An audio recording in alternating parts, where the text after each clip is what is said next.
This is the Mark Levin Audio Rewind. Big day today. You lost a lot of liberty today. You may not know this. You lost an enormous amount of liberty today. As FoxNews.com Phil Kerpen, Vice President for Policy, Americans for Prosperity, one of our partners, wrote earlier today, a crucial vote to block the EPA's global warming power grab scheme is coming up in the Senate this afternoon. It's called Senate Joint Resolution 26, or SJ-Res 26, or the Murkowski Resolution for its lead sponsor, an Alaska Republican.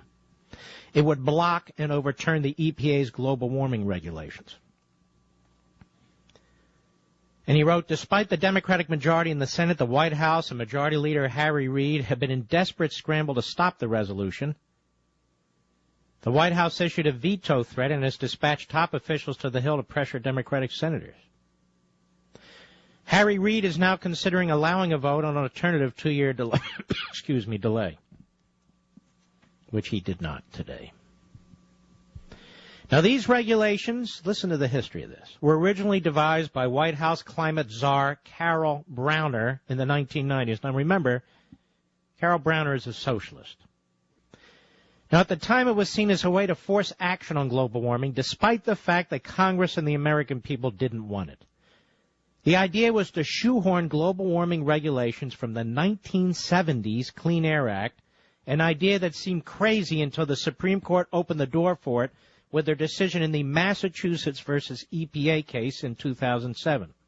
That 5-4 decision instructed the EPA to decide whether or not to pursue global warming regulation based on the language of the statute. In other words, 5 unelected justices authorized the unelected people at the EPA to decide if they want to regulate carbon dioxide under a 1970s law that had nothing to do with it. This is lawlessness, ladies and gentlemen. This is a federal government that is completely out of control. And so much of the federal government is run by individuals and institutions that are not answerable to you and me, such as the Supreme Court and the EPA. Mr. Kerpen goes on, in a better world, the EPA would have reacted to the conflict by citing the enormous administrative burden and absurd results of trying to manage a national global warming program out of the Clean Air Act programs designed for a very different problem. So in the real world, it would have decided against regulation. Sadly, we don't live in that world. Instead, the Obama administration's EPA decided to apply the full force of the Clean Air Act to carbon dioxide and other greenhouse gases, which would include, by the way, ladies and gentlemen, water vapor, and simply ignore the inconvenient requirements of the law. In effect, the EPA has promoted itself to a position as super legislature of the United States, arbitrarily rewriting the law to suit its purposes. The Environmental Protection Agency, folks, is not about the environment. It ought to be called the Soviet-style agency.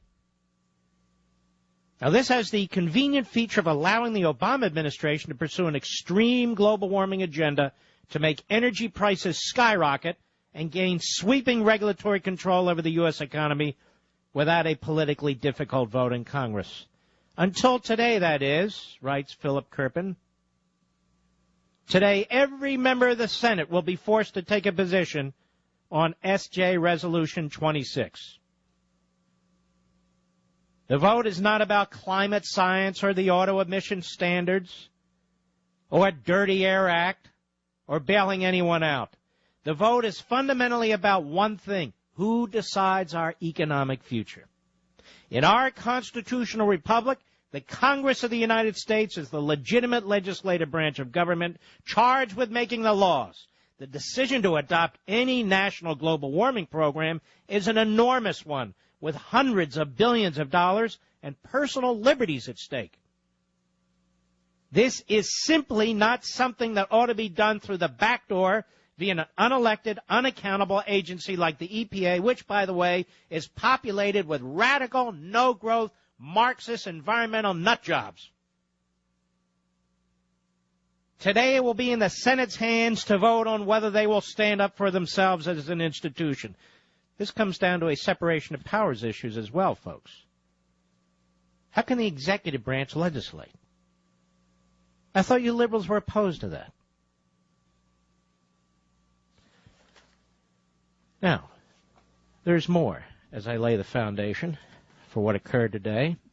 What is this cap and trade, right? What does this mean? Well, let me give you a feel for it. Human Events, Terry Easton, way back April 2009. It's a program which will apply a tax on all release into the atmosphere of carbon in the form of carbon dioxide that a person generates, beginning with you personally exhaling.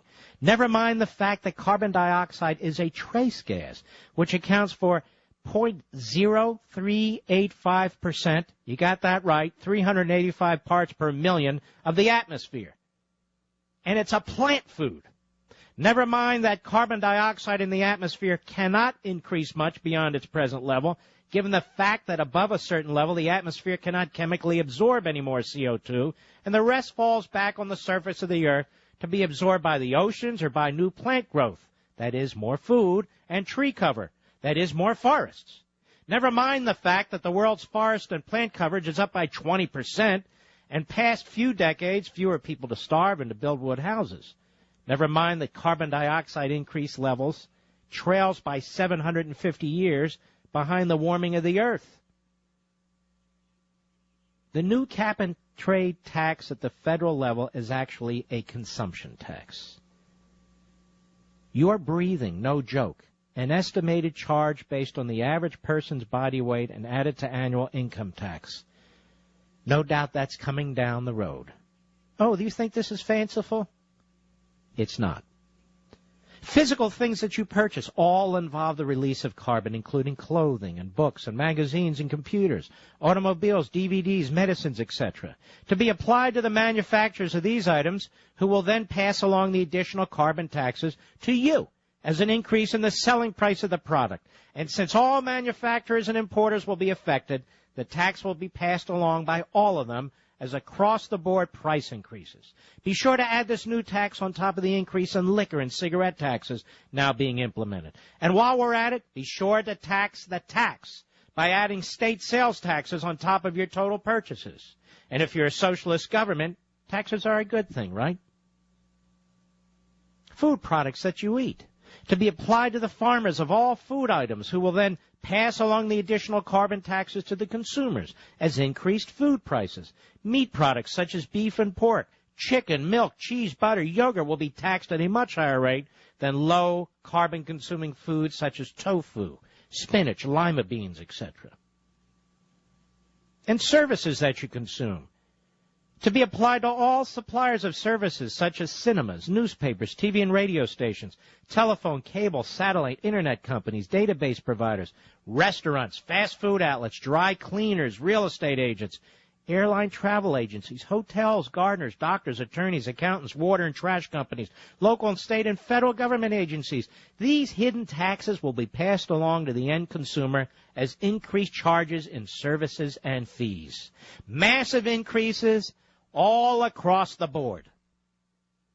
And, of course, the energy that you consume, the tax will be applied to all energy supplies that you consume.